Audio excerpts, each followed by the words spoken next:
जैसे जैसे चुनाव नजदीक आते जा रहे हैं वैसे वैसे सियासी पारा हाई होता जा रहा है। एक तरफ विपक्ष है जो मोदी सरकार पर तरह तरह के आरोप लगा रहा है। अब तो हाल यहां तक पहुंच चुके हैं कि विपक्ष मोदी सरकार को, प्रधानमंत्री नरेंद्र मोदी को खुले तौर पर धमकी देता हुआ भी नजर आ रहा है। आज बिहार से मीसा भारती ने जो बयान दिया उसमें साफ कहा गया कि जब हमारी सरकार आएगी, यानी जब इंडिया गठबंधन की सरकार आएगी, तो प्रधानमंत्री नरेंद्र मोदी समेत बीजेपी के तमाम नेताओं को जेल में डाल दिया जाएगा। तो उधर बंगाल में ममता दीदी दंगे का डर दिखाकर अपने वोट बैंक को इंटैक्ट रखना चाहती हैं और अपने दिमाग को, अपने माथे को ठंडा ठंडा कूल कूल रखने की नसीहत देती हुई नजर आ रही हैं, वरना एनआईए आकर सबको जेल में डाल देगी, ऐसी नसीहत दी जा रही है। यूपी में अखिलेश यादव का मस्जिद में माइक बंद होता है तो अखिलेश को इसमें, समाजवादी पार्टी को इसमें बीजेपी की साजिश नजर आने लगती है। वहीं प्रधानमंत्री नरेंद्र मोदी हैं जो सीधे तौर पर तमाम रैलियों से कह रहे हैं कि कोई भी धमकी दीजिए, मैं महाकाल का भक्त हूं, गीदड़ भभकियों से डरने वाला नहीं हूं। यानी चुनाव से पहले अपने अपने मुद्दे सेट कर लिए गए हैं, एक नैरेटिव बनाने की कोशिश की जा रही है। अब सवाल यह है कि 4 जून के बाद कौन रहेगा जेल में और कौन आएगा जेल से बाहर, इसी पर करेंगे चर्चा। लेकिन आइए सबसे पहले आपको सुनवा देते हैं आज के कुछ बड़े बयान। अगर देश की जनता ने कहीं हमें मौका दे दिया इंडिया गठबंधन को, प्रधानमंत्री से लेकर के जितने भी भाजपा नेता हैं जेल के अंदर बंद हो। कान खोल करके सुन ले, मोदी को कितनी भी धमकियां दे दें, भ्रष्टाचारियों को जेल जाना ही पड़ेगा। कोई दंगा करने अगर आते हैं, आप चुपचाप रहो, माथा ठंडा रहो, बिल्कुल आप रहे कुल, हम रहेगा कुल। जिनकी गर्मी हम शांत कर चुके हैं उनको गर्म मत होने दीजिए। अब तो आपने सुना, एक से बढ़कर एक बयान सामने आ रहे हैं। एक तरफ बिहार से आवाज उठ रही है कि अब बीजेपी के नेताओं को, प्रधानमंत्री नरेंद्र मोदी को जेल डालने का जो समय है वो नजदीक आ गया है, जैसे ही इंडिया गठबंधन की सरकार बनेगी। आइए करते हैं मुकाबला की शुरुआत। मेरे साथ है जनता जो अपने सवालों से नेताजी को करेगी बेपर्दा। तो एक खास पैनल भी हमारे साथ जुड़ चुका है। हमारे साथ है शिवम त्यागी, भारतीय जनता पार्टी के प्रवक्ता, तालियों के साथ स्वागत कीजिए। निशा चौधरी आरएलडी, स्वागत कीजिए इनका भी। निवान शर्मा आम आदमी पार्टी से हमारे साथ हैं, स्वागत कीजिए इनका भी तालियों के साथ। और प्रियंका भाटी आरजेडी की प्रवक्ता हमारे साथ हैं, इनका भी तालियों के साथ स्वागत कीजिए। जनता से तो सवाल होंगे प्रियंका जी, लेकिन एक सवाल जो मेरा आपसे है वो ये है कि अभी तो सरकार में आए भी नहीं, अभी से आपने तय कर लिया कि किसको जेल में डालना है और किसको नहीं?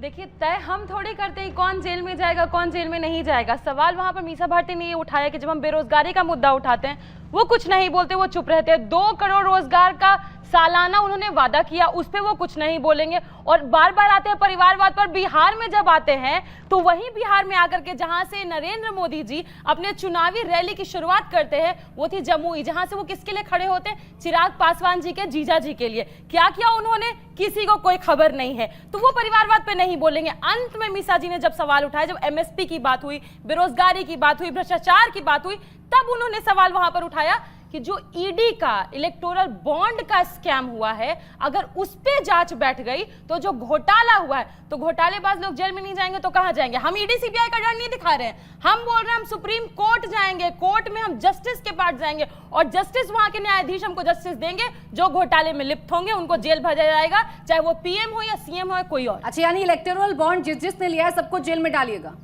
यही कह रही? इलेक्टोरल बॉन्ड लेकर के नहीं, सुप्रीम कोर्ट का आपने उसमें वर्डिक्ट सुना कि नहीं? उन्होंने यही कहा था कि जिस हिसाब से सरकार ने, भाजपा सरकार ने, जिन लोगों ने बॉन्ड लिए हैं वो पॉलिसी भी उनके हिसाब से बनाएंगे। वो रोजगार गरीबों को नहीं देंगे, बेरोजगारी को नहीं देंगे, जिन्होंने उनको चंदा दिया उनको वो धंधा देंगे, भाजपा के नेताओं को देंगे। और टीएमसी, बीआरएस जिन्होंने चंदा लिया है उनको छोड़ देंगे। वो चंदा व्हाइट मनी है और जो भारतीय जनता पार्टी ने लिया है वो ब्लैक मनी है। मैं ये कह रही हूं कि जो सरकार में होता है पॉलिसी वो निर्धारित करता है, वो पॉलिसी किसके हिसाब से बनाएंगे? जो चंदा देंगे उनके हिसाब से वो पॉलिसी बनाएंगे। कई जगह छूट दे देंगे, कई कर्जे माफ कर देंगे, लेकिन वही किसान उत्तर प्रदेश में एक फंदे से झूल जाता है क्योंकि उसका कर्जा माफ नहीं किया जाता। तो ऐसी सरकार हमें नहीं चाहिए जो गरीबों के बारे में ना सोचे, सिर्फ अंबानी अडानी के गोद में खेले। जब नीति बनाई थी तो चंदा लेने से इनकार कर देना चाहिए था ना आपको भी प्रियंका जी, कि हम भी चंदा नहीं लेंगे क्योंकि ये नीति भारतीय जनता पार्टी ने बनाई है। खैर, जवाब दीजिए शिवम त्यागी जी, आप जेल जाने की तैयारी कर रहे हैं आप लोग कि नहीं कर रहे हैं?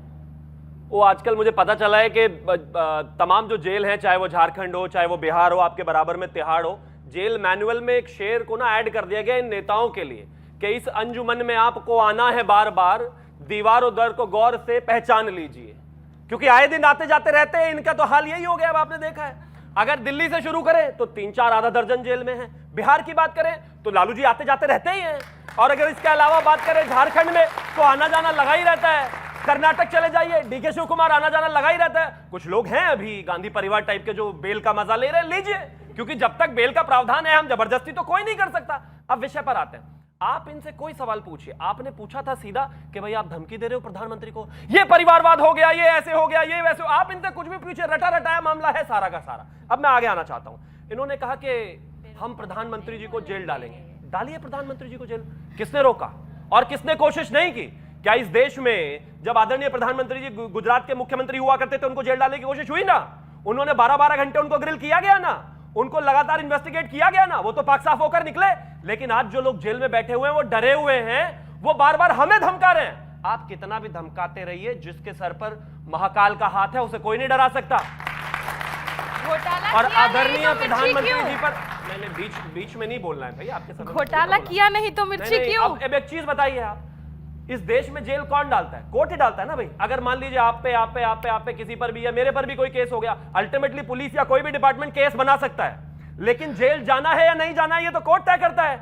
आज दिक्कत ये हो गई है कि भ्रष्टाचार कर करके इतने घर भर लिए हैं कि कोर्ट को भी गाली देने से नहीं कतरा रहे, कहते हैं जेल डाल दिया। एक ही बात साफ है जी, इस देश में चाहे लालू प्रसाद यादव हो, चाहे अरविंद केजरीवाल हो, चाहे इसके अलावा हेमंत सोरेन हो, चाहे इसके अलावा डीके शिव कुमार हो, चाहे इसके अलावा राहुल गांधी हो, चाहे इसके अलावा सोनिया गांधी हो, चाहे इसके अलावा तेजस्वी यादव हो, जो भी जनता का पैसा खाएगा जेल जाएगा। अच्छा, ऐसा क्यों लगने लगा है? जेल एक सेकंड, बस एक सेकंड। ऐसा क्यों लगने लगा है कि भ्रष्टाचार तो बहाना है, बीजेपी का कुनबा बढ़ाना है? एक के बाद एक नेता इनको छोड़कर आपके साथ क्यों आ रहे हैं? ऐसा क्या दिख रहा है? अब मुझे एक चीज बताइए, आप ये आपको कब से लगने लगा वैसे प्राची जी? अब देखिए, आज ही रोहन गुप्ता आए हैं। हम तो 2014 में भी जीते थे, तब तो किसी को नहीं डाला था ना भाई, क्योंकि तब तो ईडी-सीबीआई ने भी नहीं डाला था, तब विपक्ष के 2019 नेता में भी नहीं टूट डाला नहीं रहे थे था। ना शिवम त्यागी जी, तब विपक्ष के नेता टूट नहीं रहे थे। आज ही रोहन गुप्ता हैं जो कांग्रेस का पक्ष रखते थे। अभी तो कुछ दिन कम आए पहले हैं। तक। मुझे डर है, मेरे बहन भारती जी वहां खड़ी है, मैं इनसे लड़ तो रहा हूं, पता चला कल इधर ही हो। ये ज्यादा दिक्कत हो गई है हमारे लिए। अब तो दिक्कत डरे ना, उनके पार्टी वाले डरते हैं, तो ऐसा टीका बीच में टिप्पणी नहीं बोलना, करने से देखिए बचिए। बीच में नहीं बहन, बीच में नहीं। तो अब एक और डर हो गया है। टिप्पणी अब करेंगे तो महिला भी नहीं छोड़ेंगी, याद पहले रखिए। क्या होता था? बीएचयू की महिला बीच में नहीं नहीं, समझिए बीच में नहीं, देखिए BHU नहीं, ये रैंट नहीं, प्लीज रिक्वेस्ट है, रिक्वेस्ट है, समय अपने समय में बोले, प्रियंका पाटिल जी, प्रियंका पाटिल जी। देखिए पहले किसी भी बयान की 2-4 महीने तो ड्यूरेबिलिटी होती थी, पता चला अब लड़ा हूं, सुबह ज्वाइन कर लिया भारतीय जनता पार्टी। हम लोगों के लिए तो संकट है, लेकिन एक बात साफ है, भारतीय जनता पार्टी से जुड़कर, विचारधारा से जुड़कर जो भी आगे बढ़ना चाहता है, स्वागत है इसका। भारतीय जनता पार्टी जब इस देश में आई, पहले हम 282 थे, फिर हम 303 आए, इस बार हम 400 की बात करते हैं। तो मैं ऐसा मानता हूं, जिसको भी भारतीय जनता पार्टी आदरणीय प्रधानमंत्री जी की विचारधारा से प्रभावित होकर भारतीय जनता पार्टी में आना है, आइए स्वागत है। कांग्रेस मुक्त भारत बावजूद इसके भ्रष्टाचार से बचकर जेल नहीं जाओगे, ऐसा नहीं होने वाला। कांग्रेस युक्त भारत करते करते कांग्रेस मुक्त भारत करते करते कांग्रेस युक्त भाजपा हो गई। नहीं, बिल्कुल भी नहीं। अब मैं आपको एक चीज बताता हूं, इंटरेस्टिंग फैक्ट है ये सभी के लिए। छोटे इस देश में, हाँ, इस देश में पहली जो सरकार बनी थी, जो राष्ट्रीय सरकार बनी थी, उसमें भारतीय जनता पार्टी से पहले जो जनसंघ के फाउंडर थे ना, वो भी मंत्री थे। अगर इस हिसाब से देखा जाए तो एक जमाने में 1947 में पूरा देश कांग्रेसी था, इंदिरा जी के समय तक पूरा देश कांग्रेसी था। जब देश का वोटर पूरा भाजपा में हो सकता है, तो देश का नेता भी भाजपा में हो जाए तो कोई परेशानी नहीं है भाई। आप भी चाहेंगे कि आपके जहां पर जो विधायक है, एमपी है, वो देश के साथ जुड़कर, भारत के प्रधानमंत्री के साथ जुड़कर काम करे, तो कर रहे हैं। ठीक है। मुझे लगता है इसमें अब कोई निवान परेशानी जी, नहीं आप लोग कहते हैं ये लोकतंत्र खतरे में है, ये संविधान खतरे में है। इससे ज्यादा लोकतंत्र का परिचय क्या होगा कि आप इसी देश में खड़े होकर खुलेआम प्रधानमंत्री नरेंद्र मोदी को तानाशाह भी बोल रहे हैं, उन्हें जेल में डालने की धमकी भी दे रहे हैं। देखिए, हम तो खड़े हैं और हमें पता नहीं कब जेल में डाल दें, ये भी नहीं पता, अगले पल ही डाल दें। जब तक नहीं डाल रहे तब तक बोल रहे हैं। और इनकी सुनिए, इनकी मनमोहक कहानियां जो हैं हम अभी यहाँ तो सुनी लेकिन 2014 से इनकी कहानियां सुनते जा रहे हैं। पहले इंटरेस्टिंग लगती थी थोड़ी स्टार्टिंग में, अब बॉम्बे की वेब सीरीज ने भी इनकी कहानियां उठाना बंद कर दिया। उनको पता है कि क्लाइमेक्स में क्या होगा, उनको पता है कि पहले ये बोलेंगे भ्रष्टाचार भगाएंगे, भ्रष्टाचार भगाएंगे, भ्रष्टाचार भगाएंगे, बाद में बोलेंगे भ्रष्टाचारियों को लाएंगे, भ्रष्टाचारियों को लाएंगे। 70,000 करोड़ रुपए का घोटाला किया, उसको अपनी पार्टी में लाएंगे। उसके बाद शारदा घोटाला किया, उसको अपनी पार्टी में लाएंगे। नारदा घोटाला किया, उसको अपनी पार्टी में लाएंगे। जो भी भारत के जितने स्कैम करेगा उसको सबको बीजेपी में लेकर आएंगे और एक ऐसी पार्टी बनाएंगे जो सारे भ्रष्टाचारियों का मिला के एक संगठन बनेगा, जो इनके पास आने से मना कर देगा, जो इनके सामने खड़ा होगा, जो इनके सामने आवाज उठाएगा उसको जेल में डाल देंगे। ये ऐसा संविधान चला रहे हैं कि अगर आप अच्छा काम करेंगे, अगर आप बच्चों को मुफ्त शिक्षा देंगे, अगर आप अच्छे हॉस्पिटल बनाएंगे, अगर आप बुजुर्गों को तीर्थ यात्रा पे भेजेंगे, अगर आप महिलाओं के लिए बस सर्विस फ्री करेंगे, अगर आप वर्ल्ड क्लास एजुकेशन देंगे, अगर आप फ्री में ऐसा एक परिवार को सपना दिखाएंगे कि अगर हमें बड़ी बीमारी हो गई तो हमारा मुफ्त में एक बड़े हॉस्पिटल में इलाज होगा, अगर आप ये बात करेंगे तो ये मनमोहक कहानियां वाले आपको जेल में डाल देंगे, क्योंकि इनके पास तो मनमोहक कहानी है। ये तो अब 2014 में 2022 की बात करते थे, 2023 में 2040 की बात करते हैं। ये तो बस यही दिखाते रहेंगे आपको। अब बता रहे हैं हम भारत को विकसित बनाएंगे। मनमोहक कहानियों का जो पिटारा है वो तो आपके पास भी खूब है। निवान जी, याद है मुझे जब आप आंदोलन किया करते थे तो कहते थे ना, जिनके बराबर में खड़े हैं सबसे बड़े भ्रष्टाचारी हैं। लालू यादव को लेकर, सोनिया गांधी को लेकर, राहुल गांधी को लेकर स्टैंड क्यों बदल गया? आपने क्यों मनमोहक कहानियां सुनाई? लेकिन हमने वहां खड़े होकर आंदोलन किया ना, हमारे आंदोलन को देखने के लिए लोग आए ना, लाखों की भीड़ जमा हुई ना, क्या उन सबको जेल में डाल दिया गया? आज ऐसी सिचुएशन हमारे देश में इकट्ठी खड़ी कर दी गई है जहां पे जो आवाज उठाएगा उसको जेल में डाल दो। क्या कसूर है माननीय मुख्यमंत्री का दिल्ली के? क्या कसूर है बताइए? क्या कोई सबूत मिला? क्या कोई एफआईआर दर्ज है? क्या कोई मुकदमा चल रहा है? क्या कसूर है माननीय मुख्यमंत्री जी का? ये कसूर है कि वो बच्चों को शिक्षा देने की बात करते हैं। ये कसूर है कि दुनिया में, देश भर में उनकी एक्सेप्टेंस हो रही है। उन्होंने क्या किया, उन्होंने क्या नहीं किया निवान जी, ये तो कोर्ट तय करेगी। और अभी कोर्ट का फैसला आपके पक्ष में आया नहीं है, अभी तो आपको राहत मिल नहीं पा रही है। एक और बात, आपने कहा कोर्ट तय करेगा, हम मानते हैं कोर्ट तय करेगा, लेकिन कितना आसान कर दिया भाजपा ने अपने लिए। पहले तो ये 50 खोखा बोलते थे, ये एमएलए को खरीदते थे। अब क्या करते हैं? अब सीधा एक एफआईआर दर्ज करो, एक केस बनाओ, उसके बाद एक गवाह को खड़े कर दो, मुख्यमंत्री को जेल में डाल दो, वो अंदर सड़ते रहे और वो अपने आप को गिल्टी, अपने आप को इनोसेंट देश की न्यायपालिका इतनी कमजोर तो नहीं है ना कि एक फर्जी केस में कोई भी अंदर चला जाएगा और किसी भी निर्दोष को सजा मिल जाएगी। निवान जी, ये तो आप बखूबी जानते हैं। लोगों ने बना दिया। देश की न्यायपालिका पर यकीन है कि नहीं? देखिए, हमारे बीच में युवा बैठा है, ये सुनना चाहता है। ऐसा एक्ट बना दिया गया कि अगर आपके ऊपर ये एक्ट लगा दिया जाता है तो आप जेल के अंदर बैठ के साबित करते रहिए आप इनोसेंट है। ठीक है, आपने युवा की बात कही, इनसे ही सवाल लूंगी, लेकिन उससे पहले निशा चौधरी जी को भी इंक्लूड कर लेते हैं। निशा चौधरी जी, आप तो एनडीए के साथी बन गई, आप तो बच गई। ऐसा आपके जो साथी रहे पुराने, जो आपके बगल में ही खड़े, वो आरोप लगाते हैं कि दबाव तो कुछ ना कुछ रहे होंगे, जो एंड टाइम पर आप लोगों ने भी पलटी मारी और आपने बीजेपी का साथ दे दिया। कोई पलटी नहीं मारी है। माननीय जयंत चौधरी जी ने वो निर्णय लिया जिससे वो समाज का और किसान का जो उनका मेन मुद्दा है उसके ऊपर, ताकि वो कार्य खुले तौर पे कर सकें। जिनके साथ पहले थे, जो ये कह रहे हैं भ्रष्टाचारी, इतने सारे भ्रष्टाचारी मिलके जिस काम के लिए इन्होंने आंदोलन किया था, आप मुझे बताइए उस आंदोलन की एक भी बात आज अगर ये आचरण में ला रहे हो, जिनके खिलाफ इन्होंने सबसे ज्यादा लोकपाल बिल लाएंगे, हम ये सुविधा नहीं लेंगे, आज उन्हीं के साथ इन्होंने अपने हाथ मिला लिए हैं। ये हम पर क्या बात बोलेंगे? हम तो श्रद्धेय चौधरी चरण सिंह जी के बारे में आज तक 70 सालों से किसी ने नहीं सोचा था। आज माननीय प्रधानमंत्री नरेंद्र मोदी जी ने उनको सम्मानित करके भारत रत्न दे करके दिखा दिया कि वो किसान हित के लिए काम करते हैं, वो एक आम आदमी के लिए काम करते हैं, वो एक साधारण इंसान के लिए भी खड़े हैं, वो एक मजदूर के लिए भी खड़े हैं। तो कैसे हम उनका साथ नहीं देंगे? क्यों नहीं जयंत चौधरी जी उनका साथ देंगे? उनका साथ देने से वो किसान का भी भला कर सकते हैं, मजदूर का भी भला कर सकते हैं। आज देखिए महिलाओं के लिए क्या क्या कर दिया, महिलाओं के लिए कानून ला दिया, महिलाओं के लिए शौचालय बनवा दिए। चुनाव से ठीक पहले प्रधानमंत्री ने अच्छा काम करना शुरू किया था। 2014-19 में कोई काम नहीं किया। देखिए, समय आता है, किसी भी चीज के लिए जरूरी नहीं है वो आज ही समय हो। बहुत सारी परिस्थितियां राजनीति में ऐसी होती हैं कि जब इंसान सोचता है विपक्ष में रह करके भी मुद्दे उठाए जाते हैं, और जब हम आप उस पक्ष में आते हैं तो ये सोचते हैं कि इन्हीं मुद्दों को सरकार में रह करके कैसे हम जनता की भलाई का काम कर सकें। जिसके लिए माननीय जयंत चौधरी जी ने निर्णय लेकिन लिया निशा है। जी कैसे कर लेते हैं? पहले इंडिया गठबंधन का पक्ष रखा करते थे और आज आकर उतनी ही मजबूती से एनडीए का पक्ष रख देखिए, रहे जब हैं। राजनीति इसके और- लिए तो जरूर तालियां हो जानी चाहिए। नेताओं के इस चरित्र से तो आप बखूबी वाकिफ होंगे ना। एक चीज तो ये बताइए, पक्ष वो आम इसलिए आदमी है- पार्टी वाले अपने बराबर में जो प्रवक्ता है लालू जी को जेल डालने आए थे, आज साथ में मिलकर खड़े हैं, उनसे पूछिए बेचारों के लिए। अच्छा देखिए, आप जब बात कर रही हैं तो प्रियंका जी लगातार मुस्कुरा रही हैं। आपकी कोई तो बात है जो उन्हें बड़ी हंसी दिला रही है, बताई दीजिए, हम भी हंस लेंगे थोड़ा सा। मुझे एक्चुअली वो कथन याद आ रहा था जयंत चौधरी के जी का, जहां वो कह रहे थे मैं कोई चवन्नी थोड़ी हूँ जो पलट जाऊंगा। तो मुझे वो चवन्नी याद आ रही है जिसके बारे में वो बात कर रहे थे। और अभी किसान की ना वो बात कर रही चवन्नी थी है और ना वो पलटे हैं। MSP, उन्होंने एक ऐसा रास्ता चुना है इस देश में मारे गए। जिसमें किसान बोलिए के क्या? ऐसे बेटे को सम्मान दिया गया, भारत रत्न, जो सही मायने में डिजर्व यही करते थे। भारतीय आपको जनता क्या लगता है पार्टी कांग्रेस 700 परिवार ही सिर्फ उस किसानों रत्न का हकदारी है? का खून क्या कांग्रेस लगाएंगे परिवार ही आप उस पर? भारत रत्न का 700 हकदारी है? किसान। इन्होंने कांग्रेस से अपने 700 परिवार को किसान। भारत रत्न दे दिया।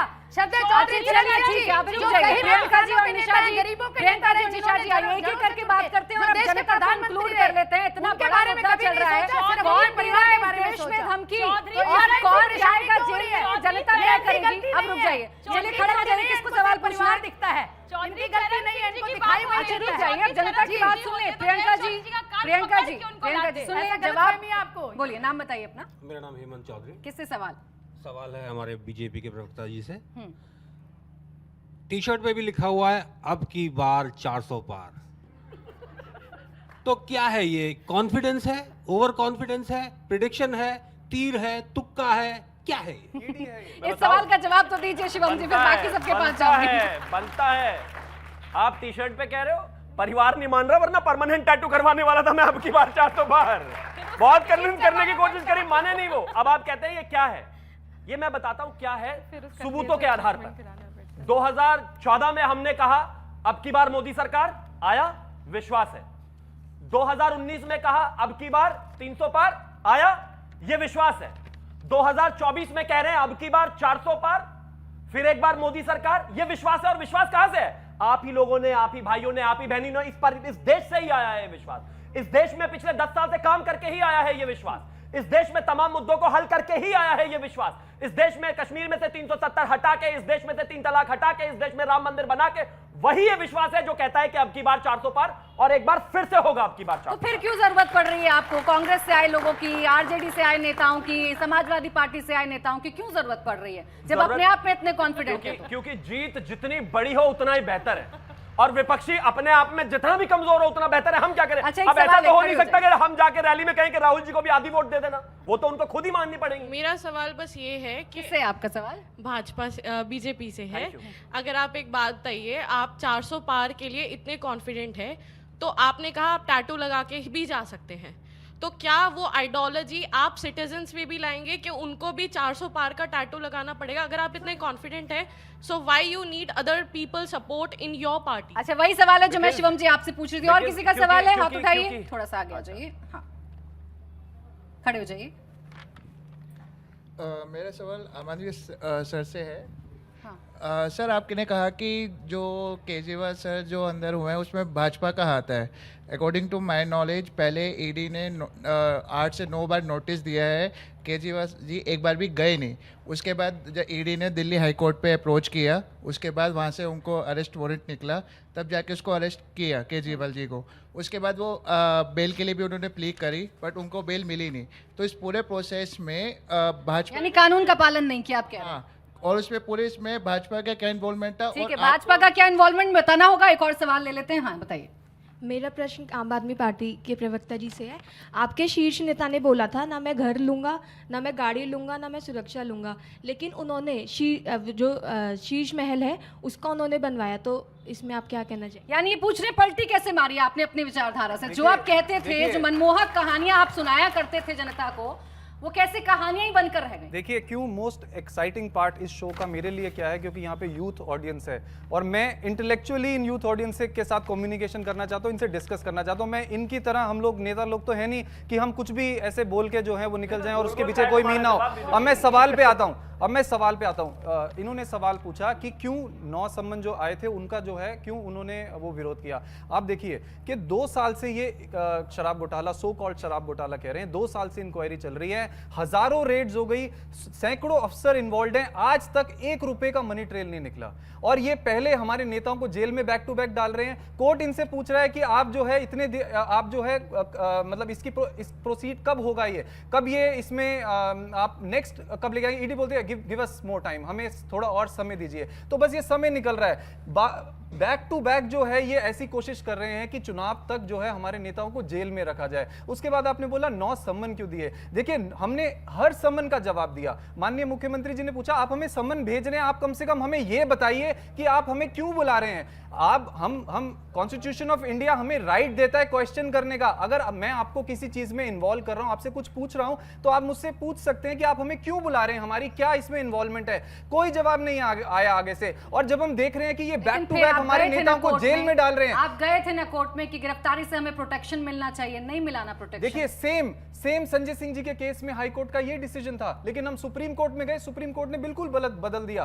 तो ये कोर्ट का जो लीगल प्रोसीजर है इसमें हम नहीं जाते हैं। ये हम लीगल फाइट लड़ रहे हैं और हम लड़ते रहेंगे। पॉलिटिकल फाइट की जहां तक बात है, देश वही मानेगा ना निवान जी, जो कोर्ट ने कहा। आप ये समझिए कि ये बोलते हैं कि अभी तो देश वही मानेगा जो कोर्ट ने कहा है। वो जो लीगल प्रोसीजर आप समझा रहे हैं, 9 सम्मन आए थे अगर मैं गलत नहीं हूं, हर सम्मन को आपने इग्नोर किया। लीगल प्रोसेस टाइम टेकिंग हो सकता है, लेकिन डिसीजन नहीं है। एफआईआर भी दर्ज नहीं है। अगर हमारे खिलाफ कुछ है तो आप एफआईआर तो दर्ज कराइए। अच्छा चलिए ये तो बता दीजिए। आप केवल और केवल ये क्या चाहते हैं, आप समझिए, ये केवल और केवल ये चाहते हैं कि जो अच्छे लोग हैं, जिनके पास एक एजेंडा है, जिनके पास एजुकेशन का एजेंडा है, जिनके पास हेल्थ का एजेंडा है, मैं भी जानना चाह रही हूं चुनाव में अंदर रखो, ताकि इनका जो एजेंडा है उसके ऊपर रुक जाइए, मेरी बात सुन लीजिए। मैं बस एक छोटा सा एक लाइन में जवाब दीजिएगा। ये मैं भी जानना चाह रही हूँ, ऐसा कौन सा अच्छाई का पैरामीटर आपके पास है जो सिर्फ आपके पास है और आपके अपने नेताओं पर ही आपको नजर आता है? सब पर आप सवाल खड़े कर देते हैं। केवल देश में इकलौती सरकार है जो मुनाफे में है, ये है मेरी सच्चाई का पैरामीटर।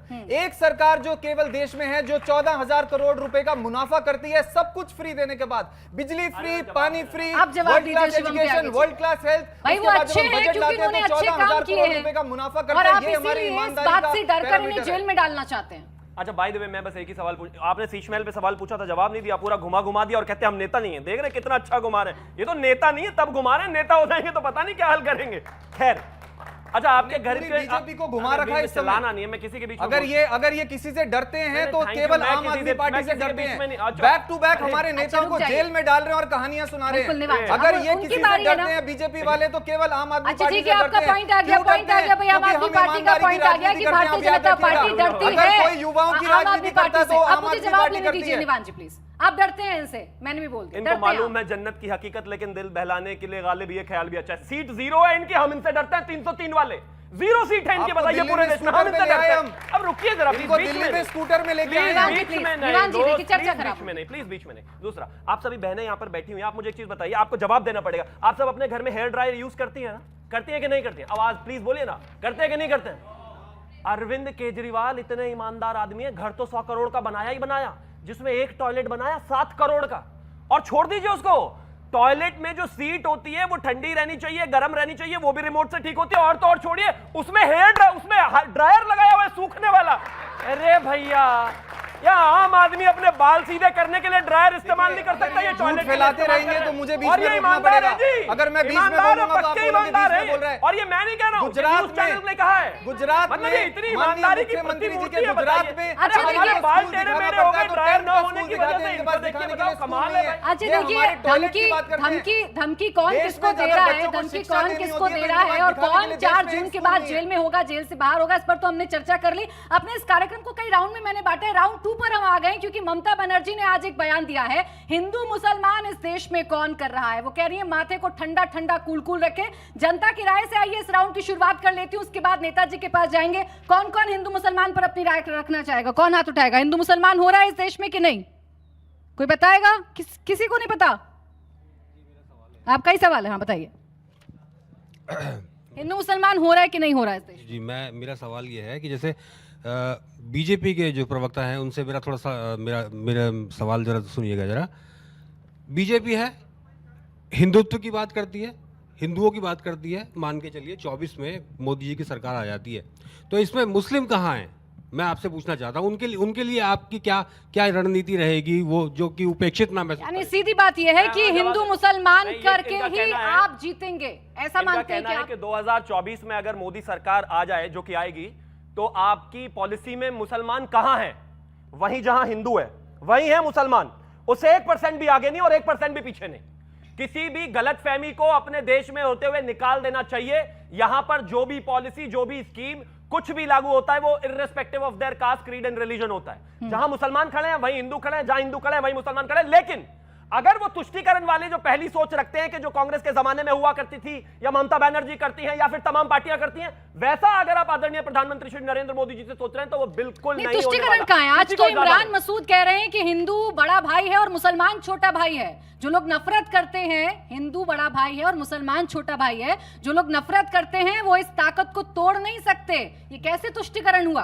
गौर करिएगा, वो यही इमरान मसूद है जो कहते थे कि अगर मोदी यहां आ गया तो बोटी बोटी काट देंगे उसकी।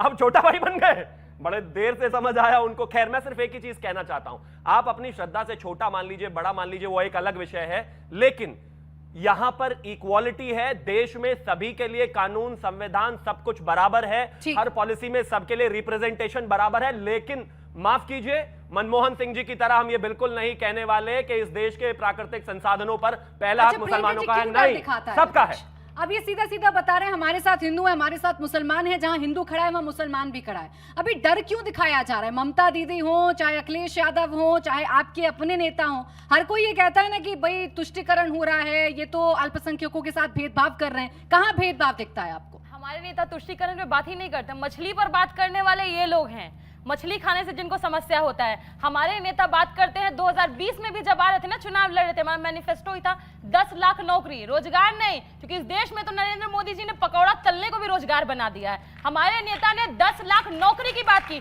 17 महीने आए 5 लाख सरकारी नौकरी दी। अब भाजपा हमको ये ना बताए, बिहार में तेजस्वी जी के जब सरकार गिराने में लोग व्यस्त थे, उस समय में तेजस्वी जी फाइल पास कराने में व्यस्त थे कि 1,25,000 सरकारी नौकरियां स्वास्थ्य विभाग में। काहे कुंडली मार के बैठे हैं ये लोग? जवाब देंगे उसका?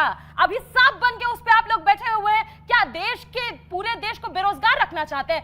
आपका बेटा बीसीसीआई में हो, लेकिन देश का गरीब बेरोजगार नौजवान भूखे दर दर भटके और ओवर एज होके फांसी लगा ले, यही इनका रणनीति है। देश का मुद्दा, ये फेस की बात करते हैं। अरे इस फेस पे तो हमने इन्वेस्ट करके देख लिया, 2000 किलो का मशरूम खिला लिया, 10 लाख का सूट पहना लिया, 1.5 लाख का चश्मा भी लगवा दिया, लक्षद्वीप में स्कूबा डाइविंग भी करवा दिया। इन्होंने क्या दिया हमें? इन्होंने ठन ठन गोपाल पकड़ा दिया जब हमने नौकरी जवाब मांगी। दीजिए, देखिए इस बात का जवाब दीजिए शिवम जी। देखिए, कमाल की बात है, कहते हैं कि गरीब का बेटा का मर जाए, गरीब का बेटा के ये ना करे। गरीब का बेटा तो लालू प्रसाद यादव का बेटा तेजस्वी यादव भी था, जो अभी हेलीकॉप्टर में घूम रहे हैं। वो अपने घर से पैसे नहीं लाए थे। मुलायम सिंह यादव के बेटे भी गरीब के बेटे ही थे, मास्टर के बेटे हुआ करते थे। कहां से बना लिया इतना पैसा भाई? गरीब के नाम पर जो है लोगों को बेवकूफ बना के अपनी अमीरी में कोई कमी हो तो बताइए। और रही बात हिंदू मुस्लिम की, प्लीज बीच में नहीं बोला ना मैडम, रही बात हिंदू मुस्लिम की, हम नहीं कह रहे हैं। आप मुझे एक चीज बताइए, आप ही जवाब दीजिए ना सब चीजों का, मैं क्यों दूं? आप भी तो जनता ही है ना। अगर आप नवरात्र में हैं, और नवरात्र का मतलब होता है कि एक व्यक्ति पूरे तरीके से अन्न छोड़कर कहीं ना कहीं शुद्धता का पालन करे। आपके घर के सामने बैठकर कोई मटन, बीफ या फिर मछली खाने लगे, आप स्वीकार करेंगे क्या? करेंगे क्या? जोर से बोलिए ताकि इनको आवाज आ जाए, करेंगे क्या? अगर मछली खा रहे छोड़िए ना, तेजस्वी यादव मछली छोड़िए, अपनी रसोई में बीफ खाए, हम ढूंढने नहीं जाने वाले, देश के 100 करोड़ लोग ढूंढने नहीं जाने वाले। लेकिन अगर सोशल मीडिया पर पोस्ट करोगे और हिंदुओं की वोट भी चाहिए तो माफ कीजिए, मुद्दा बनेगा भाई। अब बताइए, आपके हिसाब से तेजस्वी यादव अपना खान पान बदल लें, वो उनका अधिकार है, मैंने उन्हें तो जो खाना है वो खाएंगे, शिवम त्यागी तय नहीं करेंगे। मैंने क्या कहा? मैंने क्या कहा? अरे 8 तारीख का बहन बराबर में खड़ी है, लेकिन सुना नहीं। मैंने कहा अपनी रसोई में जो मर्जी बनाए, कोई परेशानी नहीं, कोई रोकने जाता है क्या? हो सकता है मेरे घर, प्लीज बीच में नहीं चिल्लाना। जहां जहां आरजेडी वाले जाते हैं अराजकता तय है। लालू यादव जी जहां पहुंच जाएंगे वहीं लड़ाई झगड़ा अब आप तो इतनी साजिश कर रहे हैं कि अखिलेश यादव का, प्रियंका जी मुझे बात करने दीजिए। आप तो इतनी साजिश कर रहे हैं कि अखिलेश यादव का माइक बंद करवा दे रहे हैं मस्जिद में, बोल नहीं पा रहे बेचारे। अच्छा, अजान लगाने गए थे क्या? आपके नेता भी थे उस कार्यक्रम में, आपके नेता भी थे उस कार्यक्रम में। जब तक आपके नेता बोले माइक चला। ये तो भगवान राम के ऊपर, भगवान राम का आशीर्वाद है, उनका प्रकोप है। 500 साल में मंदिर बना वहां तो पहुंचे नहीं, देख रहे हैं आप, गैंगस्टर की डेथ पे तुरंत पहुंच गए और आज तुरंत फिर से पहुंच गए। जिस आदमी को अयोध्या का रास्ता जो भूल गया वो 5 जनरेशन से, अब उस पर तो लीला भगवान राम की अच्छा होगी देखिए, ना, सवाल क्या अब आपके लिए आ रहे, खड़े हो जाइए, नाम बताइए। खुशी। कैसे सवाल है? मेरा बीजेपी की प्रवक्ता से ही है सवाल। मेरा ये है कि आप हिंदू मुसलमान कर रहे हैं, ठीक है, हिंदू मुसलमान नहीं होना चाहिए, क्योंकि जो पहले हिंदू को मिलता था वही मुसलमान को मिलता था, आज भी वही है। पर जातिवाद का क्या? जातिवाद तो बहुत हो रहा है। आप राजस्थान ले लो, कौन कर रहा है जातिवाद? जातिवाद तो लोगों में ही हो रहा है, पर इसके लिए पॉलिसीज या कुछ तो इन्हें ही करना है। इनकी सरकार है, ये इतना ढिंडोरा पीटते हैं कि हम इतना कर, यानी जातिवाद नहीं होना चाहिए। जातिवाद बहुत हो रहा है, बहुत केसेस है, हमारे साथ खुद हुआ है, मतलब मैं बताऊंगी तो नहीं केस, पर बहुत होता है। अब देखिए, जातिवाद पर तो सवाल प्रियंका जी आप भी देंगे, क्योंकि सबसे ज्यादा मुद्दा आप जाति का उठाते हैं, उनसे अपेक्षाएं हैं इनकी कि खत्म हो जाना चाहिए। जवाब दीजिए। जातिवाद जो फैलाने वाले लोग हैं, अभी इनका लिस्ट उठा के देखिएगा ना, 17 में से 10 टिकट सिर्फ एक ही जाति के लोगों को दे दिया इन लोगों, फॉरवर्ड लोगों को। तो जातिवाद फैलाने वाले लोग, हम जातिवाद की समाप्ति की बात करने वाले लोग हैं, इसलिए हमने जातिगत जनगणना बिहार में कराई, ताकि जो अति पिछड़े हैं, दलित है, पसमानदा है, जिनको हजारों सालों से उनका हक नहीं मिला, रिप्रेजेंटेशन नहीं मिला, उसको वो मिल पाए। तो हम जो जातिगत जनगणना करवा के जो कैंसर फैला रखा है इन लोगों ने ना देश में, जातिवाद का, उसको कैसे खत्म करें, इसके लिए हमने कोशिश की। जवाब देंगे। जो गरीब लोग मिले हमको जातिगत जनगणना के बाद में, 94 लाख परिवार थे जिनको हम 2-2 लाख रुपए देने वाले थे, जो वापस नहीं लेते, ताकि वो रोजगार कर पाए। क्यों रोक दिया इन्होंने? क्यों चाहते हैं कि 94 लाख लोगों को 2 लाख ना मिले? जवाब देंगे? प्रियंका जी देखिए, आपका और निशा जी का रिश्ता मुझे बड़ा खूबसूरत लग रहा है। आप बोलती हैं तो वो मुस्कुराती हैं, वो बोलती हैं तो आप मुस्कुराती हैं। बताई दीजिए मुस्कुराहट की वजह क्या है निशा जी? अब किस झूठ को पकड़े हम? झूठ इतने हो गए कि सच में गायब ही हो गया। आप झूठ देखिए, अन्ना हजारे जी के आंदोलन में जब वो बैठे थे, हम लोकपाल लाएंगे, हम सोनिया जी को अंदर करेंगे, आज वो उनके साथ हाथ से हाथ मिला करके, ये इंडिया नहीं, मैं तो इसे अंधा गठबंधन मानती हूँ। अंधा, सामने कुछ दिखाई ही नहीं दे रहा है कि देश किस तरफ जा रहा है, कहाँ जा रहे हैं गठबंधन, ये कहाँ गठबंधन जा रहा है? हर चीज में झूठ बोल रहे हैं, हर चीज में झूठ बोल रहे हैं, हर चीज में झूठ बोल रहे हैं। कैसा गठबंधन हुआ है? शब्द नहीं होता, आप बताइए क्या होता है? व्हाट इज अंधा? Can you tell me? Differently abled लोगों के लिए ये शब्द इस्तेमाल कीजिएगा। अंधा होता है आपकी पार्टी के क्या होता है? अंधा क्या होता है? जिसको ये दिखाई नहीं दे रहा कि देश तरक्की कहाँ कर रहा है, देश को ये दिखाई। आप पहले सुन लीजिए, पहले सुन लीजिए, अंधा आप किस बात पे किस तरफ में लेकर जा रही हैं? अंधे का मतलब ये नहीं शब्द पकड़ना है। हाँ, आप तो शब्द पकड़ रहे हैं, इसलिए पकड़ रहे हैं, इसलिए पकड़ रहे हैं क्योंकि सच्चाई बोलने के लिए कुछ है ही नहीं ना।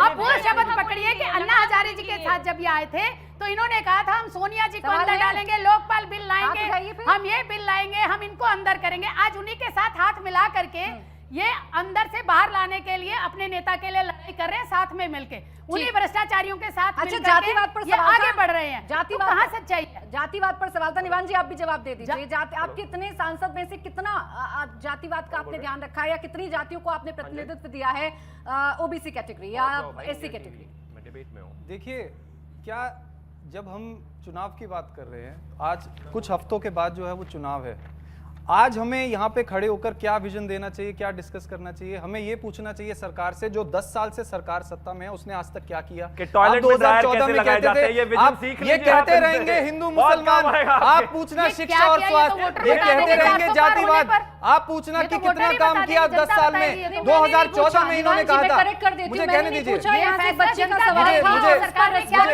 कहने दीजिए, मैं बीजेपी की बात कर रहा हूँ। नहीं, आपने कहा नहीं, सवाल नहीं होने चाहिए। बीजेपी की बात करने के लिए लच्छेदार भाषण नहीं, हमें फैक्ट्स पे बात करनी है। हम ये कहते रहेंगे हिंदू मुसलमान, हम कहेंगे शिक्षा और स्वास्थ्य। हम आपसे ये पूछ रहे हैं कि 2014 में आप आए थे और आपने बोला था कोयला घोटाला हो गया, कोयला घोटाला हो गया। आज जो कोयला घोटाले का मास्टरमाइंड जिसको बोलते थे, आपने उसको बीजेपी से टिकट दे दी। तो ये युवा क्या सोचेगा आपके बारे में? कोयला घोटाला हुआ था कि नहीं हुआ था? आप बोलते थे हम किसानों की आय दुगुना कर देंगे। आज 700 किसान शहीद हो गए आपकी वजह से। किसानों को आपने बॉर्डर पे रोक दिया, किसानों के ऊपर आप पैलेट गन से हमला करते हैं, किसानों के ऊपर आप फोर्स छोड़ते हैं। ये आप किसानों के लिए कर रहे हैं। किसानों, आज देश में पहली ऐसी सरकार ये आ गई जो किसानों के ऊपर एनएसए लगा रही है। किसानों को ये कहा गया कि आपकी प्रॉपर्टी जब्त कर देंगे आप अगर उसमें जाएंगे। ये मुद्दे हैं 2024 के चुनाव के। ये बोलते हैं 24 पे बात मत करो, 40 में बात करो। कितने युवा रह जाएंगे 2040 में? आप बताइए, 2040 में इनमें से कितने युवा रह जाएंगे? हमें आज की बात करनी है। आपने 10 साल में देश में क्या किया, आप इसका जवाब दीजिए। आपने 10 साल में कितने स्कूल बनाए बताइए। प्रधानमंत्री जब मॉडर्न एजुकेशन की बात करते हैं, टेंथ के स्कूल में ये स्कूल ऑफ एक्सीलेंस चलाते हैं। आपको सुनना पड़ेगा मैं जो बोल रही हूं। आप जितना कह रहे हैं वो सारे मुद्दे हैं, मैं आपके साथ हूं और मैं जवाब लूंगी इनसे। लेकिन आप ही के बराबर में खड़ी है ना प्रियंका जी, और राहुल गांधी जी तो हर मंच से कहते हैं, फिर क्यों करते हैं जातियों की बात? क्यों नहीं रोकते उनको कि मत करिए जातियों की बात, हमें मुद्दों की बात करनी है। हमने आपके सामने 2024 का विजन रखा है। हमें 2040 का विजन चाहिए कि हमें 2024 का विजन चाहिए?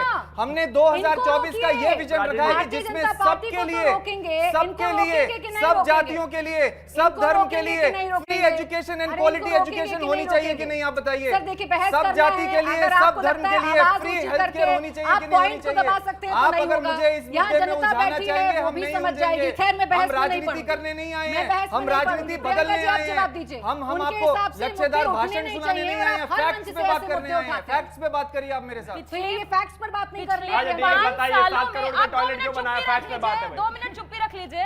पिछले 5 सालों में, एक मिनट शिवम जी, प्रियंका जी कह रहे हैं, एक मिनट ये कह रहे हैं निवान जी, 1 सेकंड रुक जाइए। अब आप तो सुन लीजिए कम से कम, ये तो सुनेंगे मुझे नहीं। लगा आप ये जो सोच कर आए हैं ये तो वही बोलेंगे। तो ये कह रहे हैं कि फैक्ट्स पर बात होनी चाहिए, बिल्कुल मुद्दों पर बात होनी चाहिए। जाति उनके लिए मुद्दा नहीं है, कैसे क्यों उठाते हैं? हम सारी जातियों के लिए काम करेंगे। मैंने कहा आपको। तो 10 आप क्या चाहते हैं कि हम किसी पर्टिकुलर जाति का नाम लें? बताइए जरा, पिछले 5 सालों में राज्यसभा भेजा है। पिछले मैडम हम नहीं, मेरी बात सुनिए। हम फ्री एजुकेशन दे रहे तो हम सबके लिए दे रहे हैं। क्या उसमें दलित का बच्चा नहीं पढ़ रहा? क्या उसमें हिंदू का बच्चा नहीं पढ़ रहा? क्या उसमें मुसलमान का बच्चा नहीं पढ़ रहा?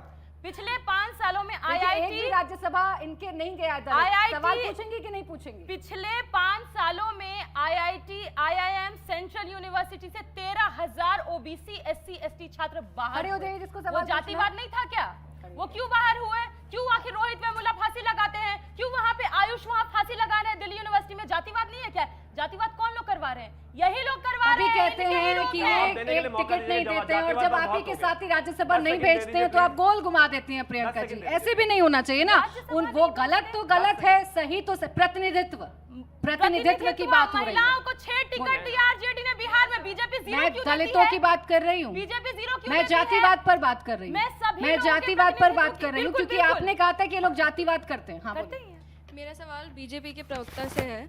जैसा कि आपने अभी पहले बोला कि हिंदू मुस्लिम की अगर हम बात करें तो हिंदू मुस्लिम बराबर हैं, आप उनको बराबरी का दर्जा देते हैं, ये ऐसा आप मानते हैं। लेकिन जब भी आप भाषण देते हैं या आप जब भी बात करते हैं तो आप हमेशा हिंदुत्व को बढ़ावा देते हुए दिखाई देते हैं, आप मुस्लिम के लिए बढ़ावा देते हुए दिखाई नहीं देते हैं। ठीक है, इस सवाल का जवाब दीजिए। पीछे से भी फिर सवाल है, बोलिए। हाँ बोलिए ना, छोटा सा दीजिएगा। कई हिंदू सवाल हो या मुसलमान, उसको बराबरी का अधिकार कोई सरकार नहीं देती है, इस देश का संविधान देता है। We the people of India, आप सारे पढ़े लिखे लोग हैं। इस देश में जो संविधान बना है उसकी संरचना ही ऐसी है। बाय डिफॉल्ट ही अगर आप किसी को बाहर करना चाहें नहीं कर सकते हैं, भाई कोई भी हो। अगर हमारी पॉलिसी में हिंदू मुस्लिम होता हो तो बताइए, अगर हमारे स्कीम्स में हिंदू मुस्लिम होता हो तो बताइए, अगर टॉयलेट से लेकर घर से लेकर। शिवम त्यागी जी, शब्दों में है वो, पॉलिसी में नहीं पूछ रही बच्ची। उन बेचारों ने वो जो हमारे बराबर वाले बैठे हैं, आप जिन जो बार बार जातिवाद कर रहे हैं, उन लोगों ने पार्टियां ही जात पे बना ली। लालू प्रसाद यादव, तेजस्वी यादव, मुलायम सिंह यादव, अखिलेश यादव, ये लोग पैदा ही जातिवाद के बीच में से हुए, हम नहीं कर रहे हैं। और हिंदू मुस्लिम भी कांग्रेस वाले ही कर रहे हैं। पूछा गया था कि आपके नेताओं के बयानों में हिंदू मुस्लिम क्यों होता है? मैं कहता हूं की बात क्यों करते हैं? मैं मानता हूं कि किसी भी तरफ से, मेरी पार्टी की तरफ से अगर कोई भी ये बात करता है, हम एंडोर्स नहीं करते। आदरणीय प्रधानमंत्री जी साफ कहते हैं, सबका साथ, सबका विकास, सबका प्रयास, सबका विश्वास। बहुत सीधी बात है। सवाल लेते हैं, कोई करेगा अगर हिंदू मुस्लिम तो करने भी नहीं देंगे। सबका विकास हो रहा है, पहले तो ये बताइए, फिर अपना सवाल बताइएगा।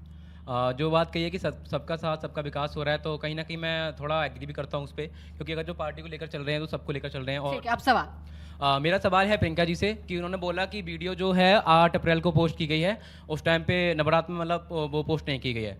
तो बस मेरा इतना सवाल है कि तेजस्वी जी को इतना नहीं पता था कि लाइक अगर वो वीडियो पोस्ट करेंगे तो विवाद होना तय है। तो बस इतना सिंपल सा क्वेश्चन ये है कि भले ही हिंदू हो या मुस्लिम हो, कोई भी हो धर्म, मैं उस पर वो नहीं कर रहा, लेकिन बस ये है क्वेश्चन कि अगर वो किसी भी धार्मिक, आज आपकी राजनीति इतनी बड़ी हो गई है कि आप किसी भी धार्मिक धार्मिक भावना को मतलब वो ये कह रहे हैं, मैं सिंप्लीफाई कर देती हूँ कि जानबूझकर आपको पता था विवाद होगा, बीजेपी उठाएगी और इसीलिए वीडियो डाला गया। एक और सवाल है, आज इधर आइए। मैम अभी उन्होंने बात किया था, प्रियंका जी ने कहा था कि प्रधानमंत्री नरेंद्र मोदी गए लक्षद्वीप, उस पे जो बात हुई उन्होंने कह दी। मेरा प्रश्न यह है कि लक्षद्वीप की तो आपने बात कर ली, कच्छद्वीप की बात अपोजिशन से मैं पूछता हूं, दिग्विजय सिंह ने ऐसा क्यों कहा कि वहां पे तो कोई रहता ही नहीं है? जिस भूमि पे कोई नहीं रहता है, क्या भारत को वहां अपना अधिकार क्षेत्र छोड़ देना चाहिए? बोलिए प्रियंका जी, दीजिए जवाब। सबसे पहला सवाल था वो मछली वाला ना।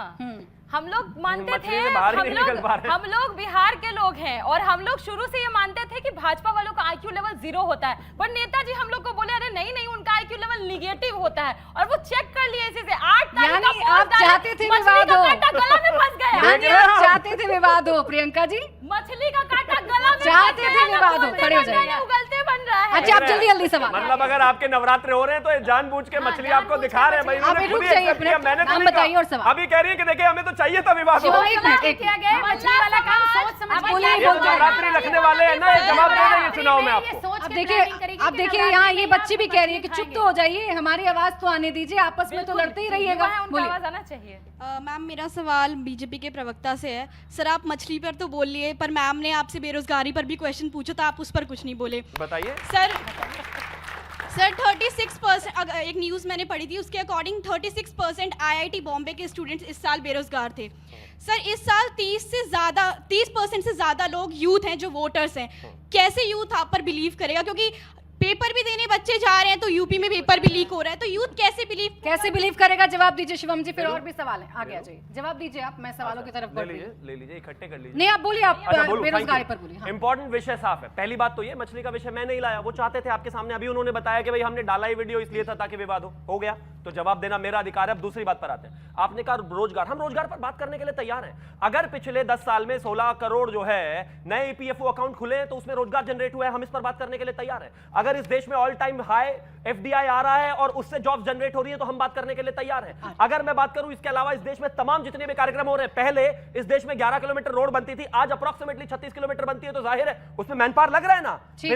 बिना रोजगार के तो ये सब नहीं चल रहा है, तो जाहिर है हम इस पर बात करने के लिए तैयार है। और एक और चीज, युवा का विश्वास है हम में, तभी हम जीत के 14 बहुत छोटा जवाब दीजिएगा निवान जी, क्योंकि बहुत सारे सवाल हैं, वरना नहीं जाएंगे। देखिए अनएम्प्लॉयमेंट पे कैसे इन्होंने झूठ बोला सबके हाँ, सामने। आज ये स्थिति है, आज सुन लीजिए, आज ये स्थिति है देश में कि अगर आप सड़क पे निकल जाएंगे और युवाओं से पूछेंगे कि क्या वो सेटिस्फैक्टरी एम्प्लॉयमेंट में है, तो 90% युवा ये बोलेंगे कि नहीं। तो फिर जीत कैसे जा रहे हैं बताइए। उसके बाद जीत कैसे जाते हैं बताइए। 10,000 कैसे जाते हैं बताइए। एक सेकंड रुकिए आप, मैं जीत कैसे, नहीं मान लिया, डेटा देना पड़ेगा आपको। 10,000 नहीं चलेगा, 10,000 युवाओं नहीं चलेगा, डेटा बताइए भाई। 10,000 नौकरी नहीं मिल रही है, आप सुनिए, 10,000 युवाओं को मैडम ये इजराइल भेज रहे हैं, ऐसे देश में जहाँ पे जंग छिड़ी हुई है, इजराइल भेज रहे हैं 10,000 युवाओं को अपने देश में, इनके पास देने के लिए नौकरी नहीं है। हमारे युवा रशिया में फंसे रहते हैं और ये ऐड चलाते हैं, पापा बचा लिया, पापा बचा लिया। ये लोगों को गुमराह करने, जो इजराइल में हमारे बच्चे भेज रहे हैं। मेरी आवाज नहीं पहुंच पाएगी, बोलिए। मेरा सवाल बीजेपी के प्रवक्ता से है। आप अभी तेजस्वी जी के बारे में बात कर रहे थे, तो मैं आपसे ये पूछना चाह रहा हूँ कि 17 महीनों में जो हमने लाखों नियुक्ति पत्र वहाँ बांट दिए, वो आप तो नहीं कर पा रहे हो। और दूसरी चीज़, अभी हिंदुत्व की भी बात हो रही थी कि आप बीफ खाएं या मछली खाएं या कुछ भी खाएं, तो ये जो बड़ी कंपनियां हैं जो बीफ को एक्सपोर्ट करती हैं, जो उनमें डील करती है, उनसे भी चंदा बीजेपी को आ रहा है। या फिर जो बड़ी बड़ी कंपनियों में जहां ईडी के छापे पड़ने वाले थे, वहां जैसे ही आपको चंदा आ जाता है तो वो साफ हो जाते हैं। या फिर जो यानी दोहरा चरित्र है। हाँ बिल्कुल है, दोहरा चरित्र है, ये नोट कर लीजिएगा, क्योंकि और भी सवाल है, फिर समय समाप्त हो जाएगा। बोलते रहिए, बोलिए, आगे खड़े हो जाइए, आप बोलिए ना, आप जवाब दीजिए, जवाब दीजिए। अच्छा मेरे मित्र एक चीज बताइए, वो जो बीफ वाली कंपनी है उनसे सिर्फ बीजेपी को ही चंदा आ रहा है क्या, बाकी को नहीं आ रहा? वो चुनाव नहीं लड़ रहे। अब सुनो जरा, अब सुनो, एक सेकंड सुन लो। भारतीय जनता पार्टी के पास 303 सीटें हैं, भारतीय जनता पार्टी के पास चंदा है 12,000 करोड़ का। ये जो विपक्षी हैं सारे मिलकर, उन पर है 244 MP, उन पे है 14,000 करोड़ का चंदा, वो नहीं देखा। खैर कोई बात नहीं, अब आगे भी आता हूं दोस्त, अभी आगे भी आता हूं दोस्त, अब आगे भी आता हूं, रुक तो जाइए। तो चंदा 14,000 करोड़ उन पे, हम पर हमारे चंदे के बदले में ठेके दिए जाए, लाखों करोड़ रुपए के ठेके दिए जाए चंदे के बदले में, तो क्या वो सही है? चंदा लेकर अगर ठेके देने का काम किया जाए, चंदा लेकर अगर लाखों करोड़ रुपए का टैक्स माफ कर दिया जाए, तो क्या वो सही है? आप युवा को फिर नहीं बोलने देंगे। हिमांशु का सवाल है, रुक जाइए। जनता का ही दे दिया जाएगा। सारे सवाल बीजेपी से हैं, आप ही से सारे सवाल हैं। आपकी ऑडियंस के लिए तालियां बजनी चाहिए। आज ऐसे सवाल आ रहे हैं ऑडियंस के लिए तालियां होनी चाहिए, आज उनको एक्सपोज कर रही है ऑडियंस। हाँ बोलिए ना, बोलिए। अपकमिंग इलेक्शन में 400 पार कह रहे हैं, उसमें कितने मुस्लिम कैंडिडेट हैं आपके? टिकट्स कितनी दी हैं आपने? मुझे लगता है कि आप मुझे एक चीज बताइए, क्या टिकट भी अब हिंदू मुस्लिम और जात के आधार पर तय होगा? जैसे ही अपने परिवार में सिर्फ यादव है तो यादव को मुख्यमंत्री बनाएंगे? मतलब मुलायम सिंह जी को दिखा कौन? तेजस्वी यादव। ये इनका पैमाना है। नहीं, मुलायम सिंह जी को दिखा कौन? सिर्फ अखिलेश यादव। कोयला घोटाला करो, टिकट ले जाओ। 2G घोटाला करो, टिकट ले जाओ। उनको भी अपनी तरफ पत्ती दिखाई दी, उनको भी कोई और दिखाई नहीं दिया। राज्यसभा ले जाओ, ये पैमाना इनका। आप देखिए, भ्रष्टाचार करो, टिकट ले जाओ। आप सवाल मेरे नहीं, सारे सवाल जनता के हैं, वही सवाल पूछेंगे, जवाब आपको देना है। एक दूसरे के बीच में ना बोले, आप उनसे वरना इनके सवाल रह जाएंगे। फुटेज कम हो रही है, वो बीच में बोल रहे हैं, तो 1 to 1 हो रहा है भाई, होने तो तुम्हारा कोई काम नहीं है। फुटेज जनता से संवाद हो रहा है, होने दीजिए। फुटेज का खेल आप खेलते हैं, हमें तो काम करना है, स्कूल बनाना है। रुक जाइए प्रियंका जी, निवान जी, आप ऑडियंस का समय तो मत खाइए ना, रुक जाइए। 2 नकली सवाल इनसे भी पूछ लो। प्लीज जनता की सुन लीजिए एक बार, आप फिर अपना आपस में कर लेना। मेरा एक सवाल सिंपल सा है। किससे सवाल है? मेरा सवाल शिवम जी आपसे है। मेरा सवाल, हाँ सिंपल सा सवाल है बिल्कुल। मेरा इतना छोटा सवाल ये है कि अगर हम बात करें PMLA की, ठीक है, और अगर हम बात करें कि किसी पार्टी के नेताओं को एक साथ ही जेल में भेजा जा रहा है और किसी पार्टी के नेताओं के अकाउंट भी सीज कराए जा रहे हैं, माय ओनली क्वेश्चन इज कि अगर हम बात करते हैं इलेक्शन की, जो पूरा यूथ है, पूरी जो इंडिया की पॉपुलेशन है, वो ये चाहती है कि उनको फ्री एंड फेयर इलेक्शन का एक मौका दिया जाना चाहिए। मैं ये कहना चाहता हूँ कि अगर अकेला रेस में मैं ही भागूंगा तो क्या मैं अपने आप को विनर बताऊंगा, या मेरे साथ में जो बहुत छोटा सा जवाब मुझे खत्म करना है, क्योंकि फिर जवाब नहीं आएगा। मुझे एक चीज बताइए जल्दी, 10 सेकंड में बताना। 10 सेकंड में बस मुझे आप एक ही चीज बता दीजिए। अगर ये भ्रष्टाचारी हैं, या फिर इस देश के कोर्ट्स इनको कहते हैं ये भ्रष्टाचारी हैं, या फिर इनकी एस्टैब्लिशमेंट चेन एस्टैब्लिश होती है, या फिर लालू प्रसाद यादव जो मेरे बराबर में खड़ी है उनको तो कन्विक्ट कर दिया है कोर्ट ने, तो इनको हम जबरदस्ती लड़ाए कि नहीं, चाहे तुम कितने भी बेईमान हो, कितने भी चोर हो, कितना भी लूट लिया, फिर भी इलेक्शन लड़ो? ये तो इनको सोचना चाहिए ना। जब चोरी कर रहे हैं देश से, तब लालू प्रसाद यादव शिवम जी, मेरे पास इतना ही समय था, मैं आपको बीच में रोक रही हूँ, इतना ही समय था। बहुत बहुत शुक्रिया आप सभी का हमारे साथ इस चर्चा में रुकने के लिए। तालियों के साथ जरा धन्यवाद कर दीजिए हमारे मेहमानों का।